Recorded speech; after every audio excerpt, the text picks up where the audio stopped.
Guys, welcome back to my channel. So for today's video, it is going to be a lot more on the serious note.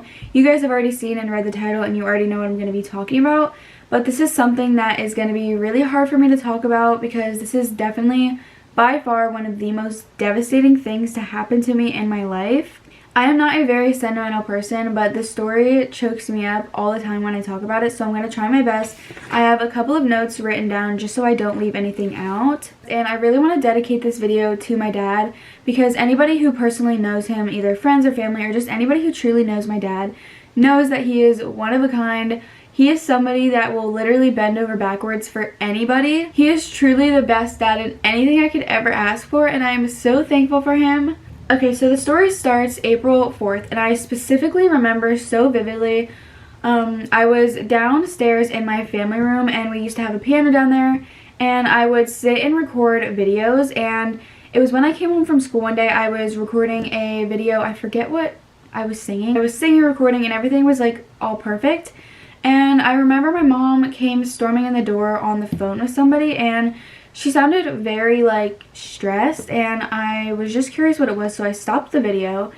And she got a call that my dad had went to the ER for stomach pain, something that was probably related to his gallbladder, which is something that is totally different from his pancreas. So at this time we did not know anything about cancer.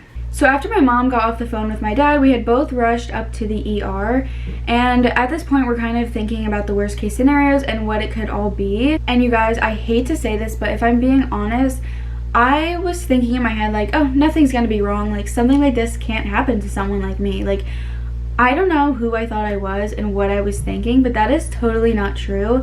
And people do look at people like me, like YouTubers, and think that they have a perfect life, but there really is like serious things happening in our lives as well.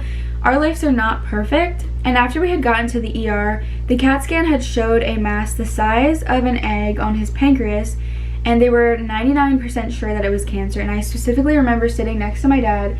He was laying in the bed, and I remember the lady saying it was a 99% chance of cancer. It's so deadly that by the time people have symptoms, it's usually too late. So for him to go to the ER to a pain in his stomach that was unrelated to pancreatic cancer and finding that mass was such a blessing. After the lady had told us this, we were obviously researching on our phones because I'm not a doctor. I did not know anything about this. So you read all this stuff that says that 95% of people die with pancreatic cancer, and there was a 5-year survival rate, which is only 3 to 7%. And obviously you see that, and it's not what you want to see. You kind of look it up and expect that everything's going to be fine. So they kept him overnight for more testing, and specialists came in to talk to us, and they were very honest. They said staying positive is half the battle, and that's exactly what my dad did.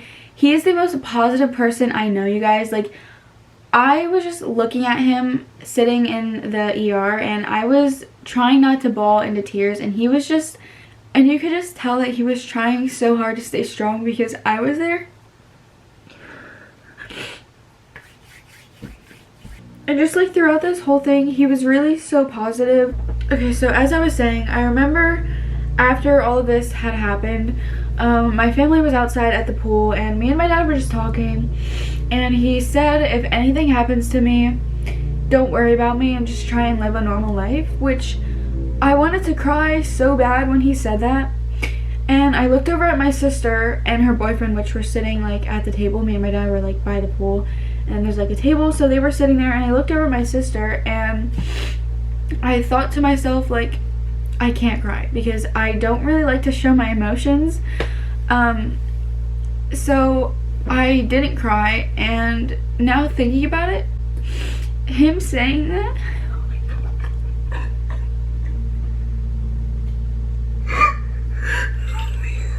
okay, so all of this happened just a few months before I turned 16, so everything was kind of running through my head of who's going to teach me to drive, who's going to walk me down the aisle, and just like all these thoughts start popping into your head randomly. So after he came home, he did go for additional testing. So the CAT scan had showed that it was close to the vessel, which means that it can be operated on, but then he went for a scope down his throat that went into his stomach to get a better idea of where the tumor was located, and it showed a different, which was another blessing. First, the doctors thought that he had to go through chemo to shrink the tumor so the surgeon can have more room to work when operating, but yet another blessing that he had no chemo, which I am so thankful for. So he went for 3 more opinions from different doctors because the surgery he needed, which was the whip procedure, which is a very major surgery, isn't done a lot. Also keep in mind that usually by the time you find out that you have pancreatic cancer, it's too late.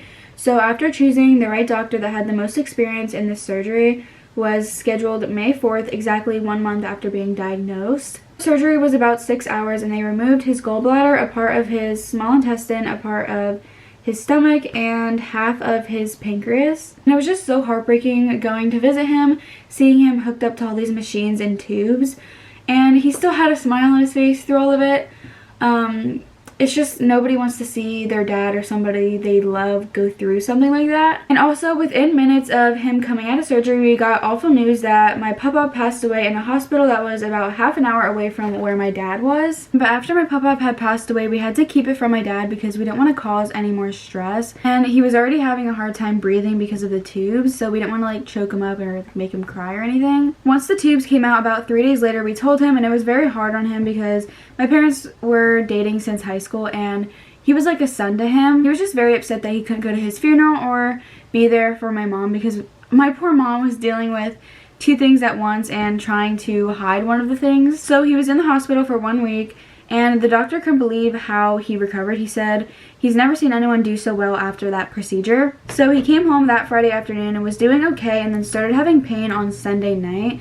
And he was vomiting blood, which my mom said was the scariest thing that she's ever saw. She rushed him to the closest ER, which was about 20 minutes away, and they transported him to the hospital where he had another surgery, which was about 15 more minutes away. They admitted him to ICU for 2 days and found that he had developed E. coli, which is a very dangerous bacterial infection, and if it goes to your blood, you could die. So he was in the hospital for 13 days and needed a blood transfusion because of all the blood he lost from vomiting. And he was unable to eat for several days and had to be on nutrition bags through his IV. After his surgery, he had to go for genetic testing to see if it ran in the genetics. His mom had passed away in her 40s from bone and breast cancer.